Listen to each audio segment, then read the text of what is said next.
Hello students, मैं हूं रचना बंसल। मैं आप लोगों को ऑर्गेनिक केमिस्ट्री पढ़ा रही थी, जिसके अंदर हमारा चैप्टर चल रहा था बायोमोलिक्यूल।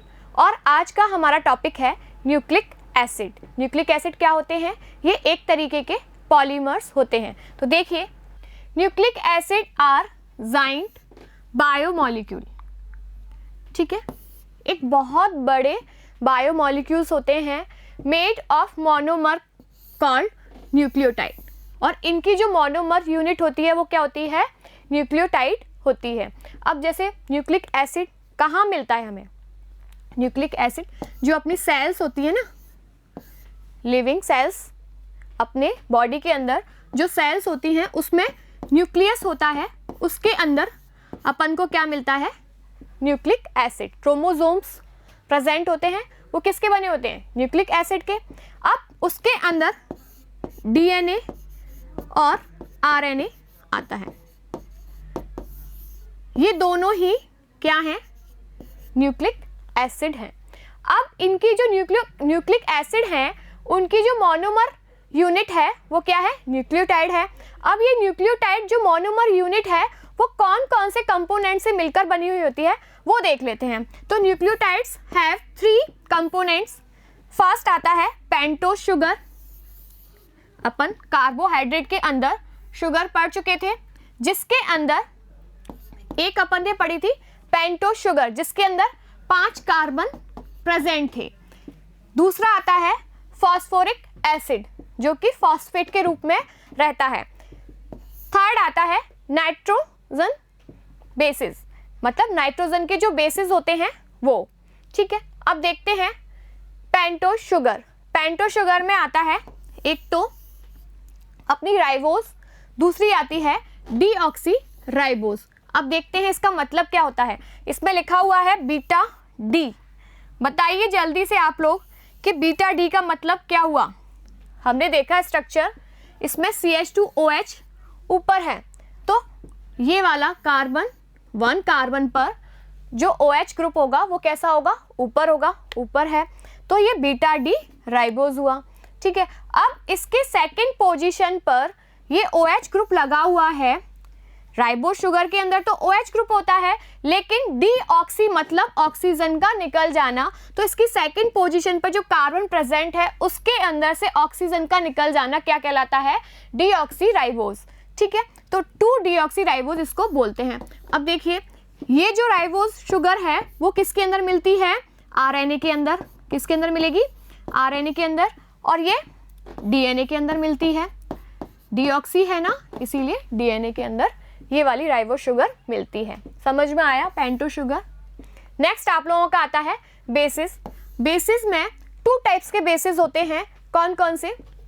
एक तो जिनके अंदर पायरेमिडीन स्ट्रक्चर मिलती है और दूसरा प्यूरिन स्ट्रक्चर मिलती है। देखिए, पायरेमिडीन स्ट्रक्चर किस किस के अंदर मिलती है? साइटोसिन, ये वाला तो अपन का मेन स्ट्रक्चर है। इसके अंदर जो सेकंड वाला कार्बन है उस पर ऑक्सीजन लगा हुआ है, मतलब कार्बोनिल ग्रुप के अंदर चेंज हो गया है, और इस वाले कार्बन पर NH2 ग्रुप जुड़ा हुआ है, तो ये क्या हुआ? साइटोसिन। सेकंड आता है थाइमीन। थाइमीन के अंदर देखिए, यहाँ पर जहाँ NH2 था वहाँ पर C double bond carbonyl group आ गया है, और उसके पास वाले कार्बन पर मिथाइल ग्रुप लगा हुआ है, तो इसको क्या बोला? थाइमीन। अब यूरेसिल। यूरेसिल के अंदर सेम यही स्ट्रक्चर है, बस मिथाइल ग्रुप नहीं है। इसमें मिथाइल ग्रुप नहीं है, तो इसको क्या बोला? यूरेसिल। तो पायरेमिडीन के अंदर साइटोसिन, थाइमीन और यूरेसिल आते हैं बेसिस। और देखिए प्यूरीन के अंदर, एक मिनट, प्यूरीन के अंदर कौन कौन से आते हैं? एडिनिन और गुआनिन। एडिनिन के अंदर क्या होता है?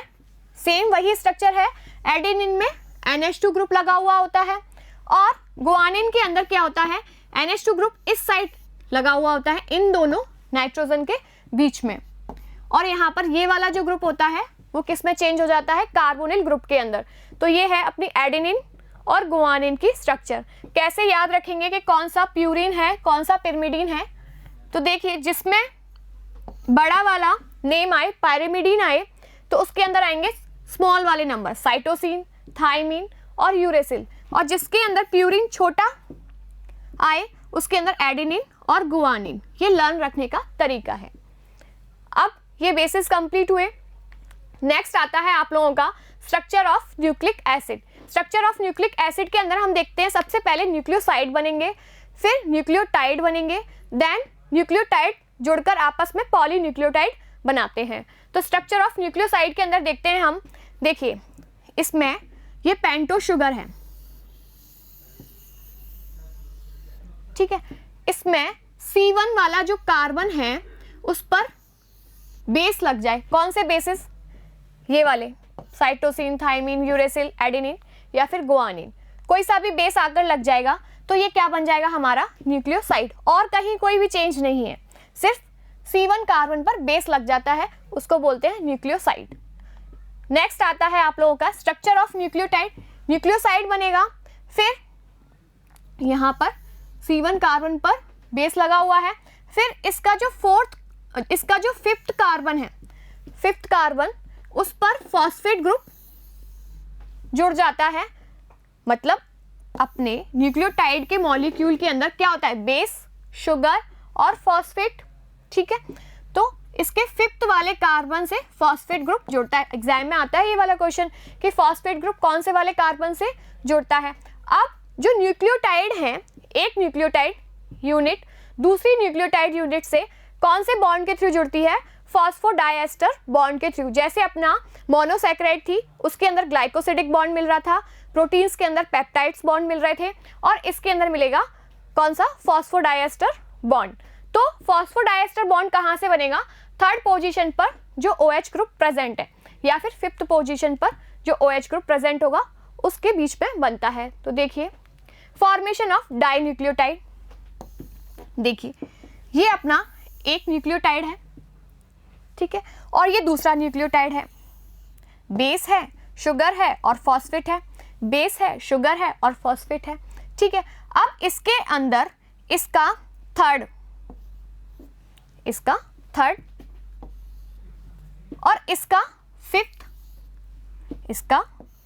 फिफ्थ ये आपस में बॉन्डिंग शो करते हैं और कौन सा, फॉस्फोडाइएस्टर बॉन्ड फॉर्म कर लेते हैं और अपना क्या बना लेते हैं, डाई न्यूक्लियोटाइड। तो इस तरीके से अपनी न्यूक्लियोटाइड यूनिट आपस में जुड़ती जाती हैं और बहुत सारी पॉलीन्यूक्लियोटाइड यूनिट्स फॉर्म कर लेती हैं।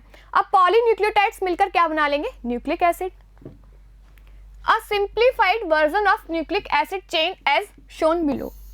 अब देखिए एग्जाम के अंदर इस तरीके से क्वेश्चन आता है कि सीक्वेंस क्या रहता है। तो देखिए पहले बेस जुड़ रहा था शुगर से, तो पहले आएगा बेस, फिर शुगर, फिर फॉस्फेट, फिर sugar, base, sugar, phosphate, base, sugar, phosphate. इस तरीके से यहाँ पर N लगा दिया तो पॉलीन्यूक्लियोटाइड हो गया। तो देखिए ये सीक्वेंस आता है बेस, शुगर और फॉस्फेट, शुगर बीच में रहती है। Information regarding the sequence of nucleotides in the chain of the nucleic acid is called primary structure. इसको क्या बोलते हैं, प्राइमरी स्ट्रक्चर बोलते हैं। अब सेकेंडरी स्ट्रक्चर के अंदर कौन सी आती हैं, DNA और RNA। तो देखिए secondary structure, James Watson and Crick gave a double stranded helix structure for DNA के लिए डबल हेलिक्स स्ट्रक्चर दी, जिसके अंदर देखिए ये एक पॉलीन्यूक्लियोटाइड चेन है और ये दूसरी पॉलीन्यूक्लियोटाइड चेन है, दो पॉलीन्यूक्लियोटाइड चेन है। अब ये दोनों पॉलीन्यूक्लियोटाइड चेन आपस में नाइट्रोजन बेस जो थे, गुआनिन किसके साथ, साइटोसिन के साथ, और एडेनिन किसके साथ, थाइमिन के साथ जुड़ा हुआ होता है DNA के अंदर। और कितने हाइड्रोजन बॉन्ड मिलते हैं, गुआनिन और साइटोसिन के बीच में तो 3 और एडेनिन और थाइमिन के बीच में 2 हाइड्रोजन बॉन्ड्स प्रेजेंट होते हैं। आया समझ में, इस तरीके से ये अपना DNA बनता है। नेक्स्ट आप लोगों का आता है RNA single stranded helix is present which sometimes fold back on itself. देखिए ये अपना RNA का स्ट्रक्चर है जिसके अंदर देखिए ये सिंगल स्ट्रैंडेड है जो कि क्या कर रहा है, फोल्डिंग, ठीक है। अब इसके अंदर ये कौन सी है, पॉलीन्यूक्लियोटाइड चेन। इसमें आरएनए मॉलिक्यूल कितने टाइप का आता है, 3 टाइप्स का होता है। मैसेंजर आरएनए जो कि मैसेज का काम करता है, इसको क्या बोलते हैं, एमआरएनए। राइबोसोमल आरएनए जो कि राइबोसोम के अंदर होता है, आरआरएनए। Transfer RNA, tRNA. ठीक है, इस तरीके से 3 टाइप्स का आरएनए प्रेजेंट होता है। तो नेक्स्ट है biological function of nucleic acid. Nucleic acid के बायोलॉजिकल फंक्शंस देखते हैं। इसमें फर्स्ट आता है DNA is the responsible of heredity. Heredity समझते हो, जैसे आपके जो कैरेक्टर्स हैं वो आपकी मदर से आते हैं या फिर आपके फादर से आते हैं, और अपने फादर या मदर में से किसके आते हैं, अपने दादाजी के आते हैं या फिर नानी के आते हैं, नाना जी के आते हैं। इस तरीके से हेरिडिटी मिलती है। ये किसकी वजह से मिलती है, डीएनए की वजह से। And regarded as the reserve genetic information. ठीक है, DNA is exclusively responsible for maintaining the identity of different species of organism over million of years. मतलब ये किसके लिए रेस्पॉन्सिबल होती है, आइडेंटिटी डिफरेंट स्पीसीज, मतलब अलग अलग स्पीसीज की जो भी आइडेंटिटी होती है उसको मेंटेन रखने के लिए डीएनए रेस्पॉन्सिबल होता है। DNA molecule is capable of self duplication. अब जैसे डीएनए है, इसके अंदर जैसे ये है, ये पहले सिंगल स्ट्रैंडेड के अंदर चेंज होगा, ये दोनों अलग अलग हो जाएंगे, फिर आपस में रेप्लिकेट कर लेंगे। तो इस तरीके से इसमें डुप्लीकेशन की पावर मिलती है। Protein synthesis in the cell, और जो न्यूक्लिक एसिड होता है वो सेल के अंदर क्या बनाता है, प्रोटीन फॉर्म करता है। कैसे, proteins are synthesized by various RNA. जो अपना प्रोटीन सिंथेसाइज किया जाता है वो किससे किया जाता है, आरएनए से, in the cell. But the message for the synthesis of a particular protein is present in DNA. जो इसका मैसेज होता है वो किसके अंदर होता है, डीएनए के अंदर। मतलब प्रोटीन सिंथेसिस के अंदर काम क्या आ रहा है, अपना न्यूक्लिक एसिड काम आ रहा है, और डीएनए के अंदर रेप्लिकेशन की पावर मिल रही है, डुप्लीकेशन हो रहा है तो सेल डिवीजन के अंदर काम में आ रहा है। तो इस तरीके से हमारा इसके बायोलॉजिकल फंक्शन कंप्लीट होते हैं। तो आज देखिए हमने देखा न्यूक्लिक एसिड के बारे में हमने देखा कि किस तरीके से ये पॉलीमर्स है। ठीक है, किसका बना हुआ होता है, ये न्यूक्लियोटाइड यूनिट्स का बना हुआ होता है। न्यूक्लियोटाइड यूनिट किसकी बनी हुई होती है, pentose sugar and phosphate group and nitrogen bases. ठीक है, इन सब के बारे में हमने स्टडी की। तो आज की क्लास हम यहीं तक रखते हैं। Thank you.